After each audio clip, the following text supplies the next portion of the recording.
मौलिक समस्या है अशांति की, दुख की, पीड़ा की। वो स्त्री और पुरुष के लिए अलग अलग नहीं है।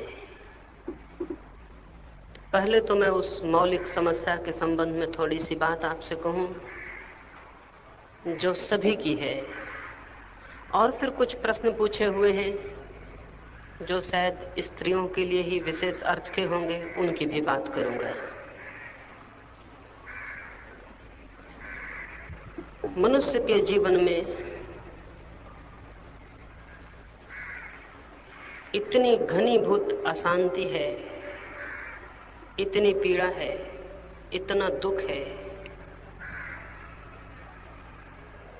कि जो लोग भी विचार करते हैं उन्हें ये अनुभव होगा,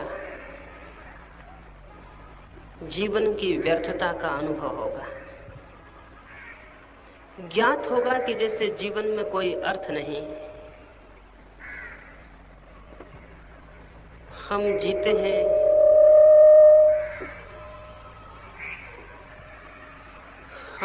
हैं केवल इसलिए कि मरने में समर्थ नहीं है। जिए जाते हैं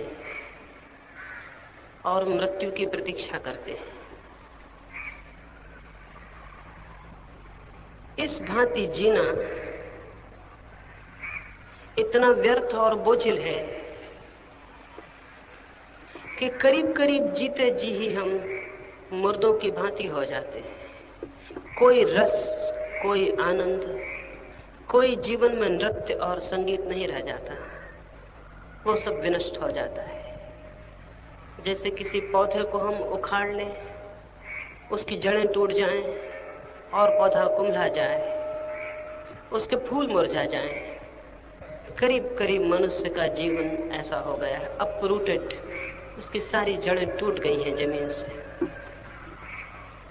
इसलिए न तो ऐसी आंखें दिखाई पड़ती हैं जो शांत हों, न ऐसे हृदय दिखाई पड़ते हैं जो आनंद से भरे हों, और न ऐसे जीवन दिखाई पड़ते हैं जिनमें प्रेम का संगीत हो। ये जो इतनी उदास, इतनी दुख से भरी और पीड़ा से भरी स्थिति है, इसके लिए क्या किया जाए, क्या हो, कौन सा रास्ता, कौन सी विधि मनुष्य को प्रफुल्लित कर सके, आनंदित कर सके। मैंने कहा ये कोई पुरुष और स्त्री का अलग प्रश्न नहीं है, ये तो जीवन का प्रश्न है और सभी के लिए है। एक इस संबंध में भी पूछा है कि जीवन में अशांति है, शांति कैसे उपलब्ध हो।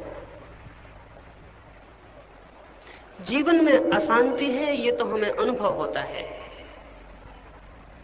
लेकिन शायद ये हमें दिखाई नहीं पड़ता कि उस अशांति को हमारे अतिरिक्त और कोई पैदा नहीं करता है।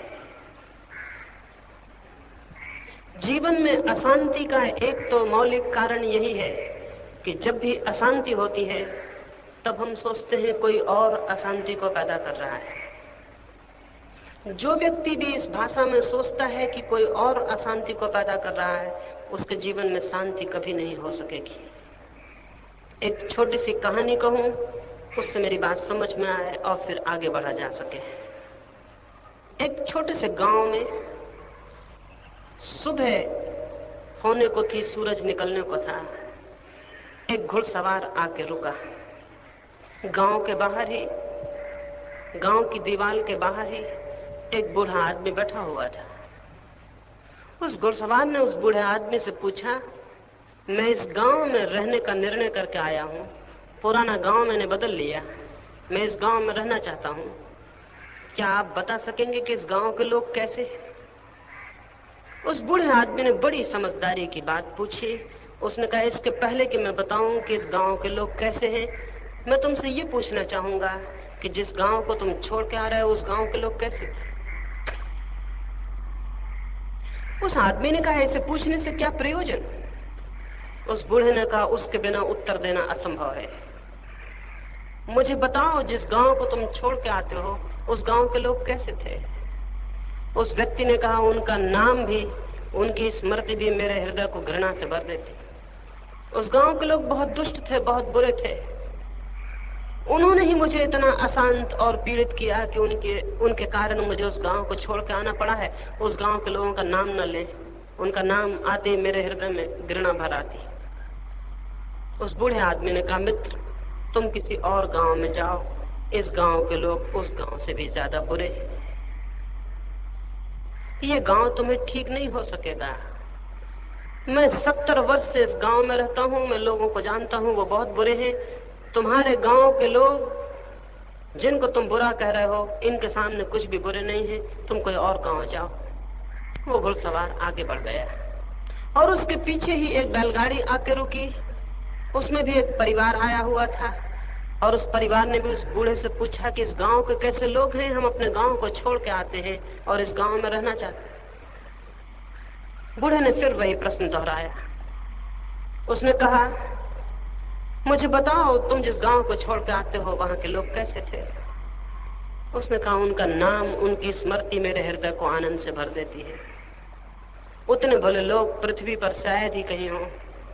मेरा चित्त दुखी है और मेरे आंसू अभी गीले हैं, उनको छोड़ के आना पड़ा है, इससे मेरे प्राण बहुत बहुत दुखी हैं। उस बूढ़े ने कहा, आओ हम तुम्हारा स्वागत करते हैं इस गांव के लोगों को, तुम उस गांव के लोगों से बेहतर पाओगे। 70 वर्ष का मेरा अनुभव है, इतने अच्छे आदमी और कहीं भी नहीं। ये छोटी सी कहानी आपसे कहना चाहता हूं। वही गांव था, लेकिन उन दो अलग अलग लोगों को उस बूढ़े ने अलग अलग उत्तर दिए। इस बात पर निर्भर करता है कि गांव कैसा होगा, इस बात पर निर्भर करता है कि मैं कैसा हूं। अगर मैं अशांत हूं तो ये मत सोचना कि जीवन में सब तरफ बुरे लोग हैं, बुरी परिस्थितियां हैं, इसलिए अशांति है। अशांति का बुनियादी कारण मनुष्य के खुद के भीतर होता है, उसके व्यक्तित्व में होता है। इसी जमीन पर, इसी तरह की परिस्थितियों में वे लोग भी हैं जो बहुत आनंदित हैं। महावीर, बुद्ध, कृष्ण और क्राइस्ट भी हमारे बीच पैदा होते हैं और उनके जीवन में अपूर्व आनंद है।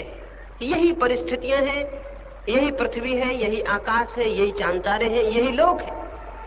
इनके बीच ही कोई व्यक्ति परिपूर्ण आनंद को उपलब्ध होता है, शांति को उपलब्ध होता है, और हम हैं इन्हीं लोगों के बीच दुखी और पीड़ित हो जाते हैं। जरूर हमारे देखने में और हमारे होने में कुछ भेद होगा, हमारे व्यक्तित्व में, हमारे सोचने के ढंग में, हमारी जीवन विधि में कोई भूल होगी।